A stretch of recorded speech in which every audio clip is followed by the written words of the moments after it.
I've been a car enthusiast for quite a long time. I've had a few nice cars, but the only ones that I really considered true enthusiast cars were my Caterham and now this. The Caterham I owned for a year and I did 8,000 miles in it, even drove it to Croatia from London, so quite a long way. And it was just too impractical to do the mileage that I wanted to do. So I bought this to go alongside it. Unfortunately, when I bought this, the Caterham became a bit redundant because I preferred this, and this was so much faster. But the actual reason for buying this was I wanted a fun car that's quite fast, that's got as much fun factor as a Caterham but with practicalities of a normal car. My name's George Williams. I am a photographer. Most people will actually know me by the name of GF Williams. I am a commercial advertising automotive photographer, which means that I go to the manufacturers and I produce the new photographs for new cars, classic cars occasionally, and all the promotional material that they may need. In the process, I've tried to aim for the premium market, and I've been very lucky to shoot quite a few amazing cars. I became a photographer at the age of about 16, and originally, like most that start photography, it was just for fun. In fact, it was a bit of an excuse just to drive Dad's car around the driveway. From then, I developed my skills as a photographer. I tried to improve things, and I've built it up to have more clients that are higher end. And about 7-8 years ago now, I went professional and built up my client list to work for some of the best names in the business. My inspiration comes from a lot of different people. I try not to make it anyone specific, but I see lots of work that I like, and it inspires me to do better, of course.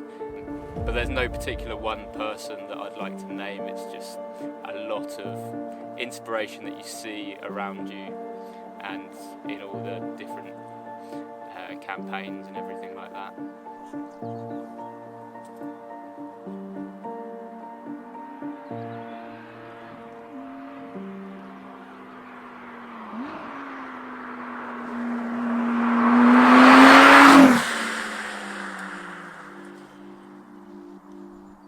So when I bought the car, it was totally stock, and the main reason I bought it was because it was liquid yellow, which I think is an amazing colour. And I've always wanted to own a car in this colour, but having owned a Renault, I don't want another one. So, sorry any Renault lovers.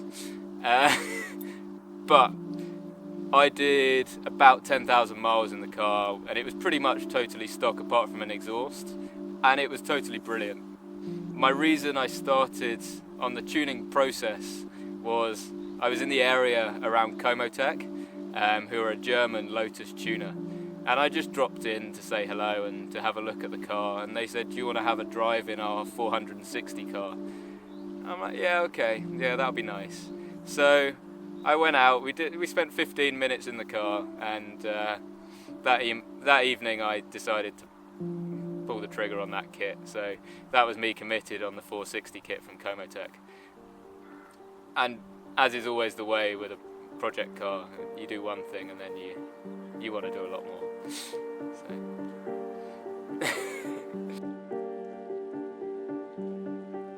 So in the modification process, I went to Komo-Tec and got the 460 horsepower package, which is various things, but basically the main thing is freer flowing airflow, manifolds and airbox, and a charge cooler, which means that you can wind up the supercharger a bit with a smaller pulley. As is the way when you tune a car, when you add power you need to fix everything else. So I have put 3-way nitron dampers on the car. I have changed the brakes to big brakes, which are brilliant. I've changed the wheels to forged wheels with Michelin Cup 2 tyres, and then I have added a limited slip diff in the back and a 60 litre Pro Alloy fuel tank. which is very needed considering the standard fuel tank was tiny. So that's the main mechanical things. And then on the rest of the car, on the interior, I've done a lot. So can I look? So on the interior, I've added quite a lot of carbon fibre. I've added Tillit B6 Screamer seats in carbon. I've added carpets and sound deadening, which is a controversial choice, but I do so many miles it's worth it.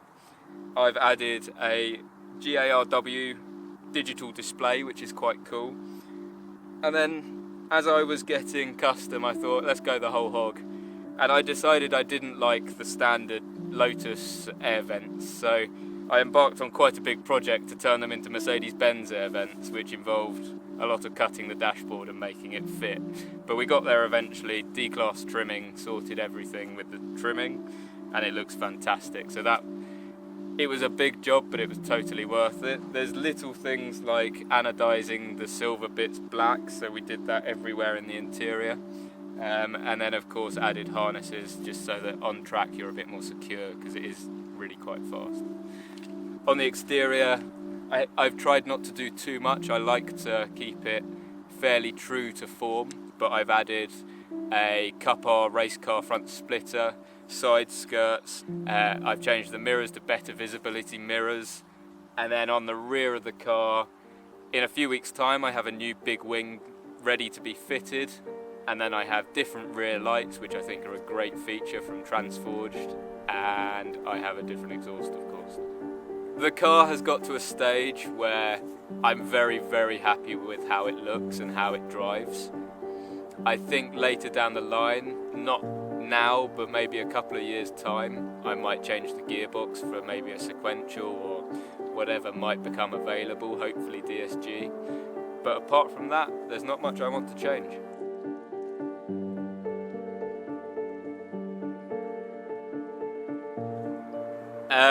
My father was self-employed, so I was never afraid of being self-employed or freelance, so I wanted to go out there and make my own way, do something interesting. It wasn't originally going to be photography, my plans. I was doing a degree in computer science. Turns out that wasn't for me. I went and decided to do photography and just went right for it. Thought I'll give this everything, and 7 years later now it's going quite well, so I'm pleased to report. So yeah, good decision. I still have ups and downs. Is it the car or work? Let's talk about lots of ups and downs. The car's had a few problems in the process. The clutch went the day I did the 460 conversion, so I was very unlucky there. The gearbox has had a few issues, but we've rebuilt it, so that's fine. But as is the way, when you modify a car, you just accept there may be issues. The positives massively outweigh the negatives, so it's worth it. On work ups and downs, work can be challenging at times when you're self-employed. You don't know when the next job is coming. It's not easy by any means, no matter how long you've been doing it, how successful you are. It can still go dry at any time. You've got to accept that. It's what you do when it's not going so well. So now when it's not going so well, I try and promote myself. I try and really push things forward, and that's an experience thing. It's really good. It's my approach to how I work, and especially the challenging times is a lot more positive now, and I think that helps a lot. Entrepreneurism is great. It's about following your dreams and just trying to do something hopefully unique and interesting, but I tend to find that most people who try to be entrepreneurial are very driven, which I think is what's very important in a business aspect in life.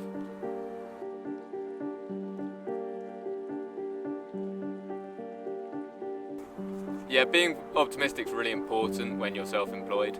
It's not easy, but you just take each day as it comes when you're self-employed, and just do your best. There's good days, there's bad days, but you just have to try and make the bad days good days. Is there any advice that you could give to anyone that's wanting wanting to be a photographer or to work for themselves in general? I think for people trying to do photography, people need to stop focusing just on supercars so much. It's about the level of your photography and your business. You're never going to be a good photographer if you are just going to only shoot hypercars that you can't control the location of. You need to go and take a car, put it in a nice location, think about the lighting, and don't forget the composition, because a lot of people forget about composition when they start to do more complicated things with lighting. So try and make it so you can get the simple shots good, and once you get to that stage, build on that and the rest will come.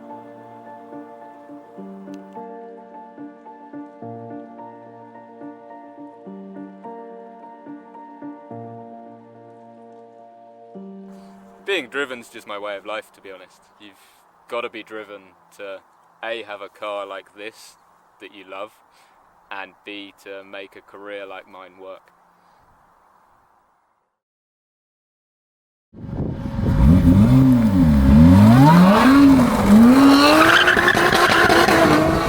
Mm-hmm.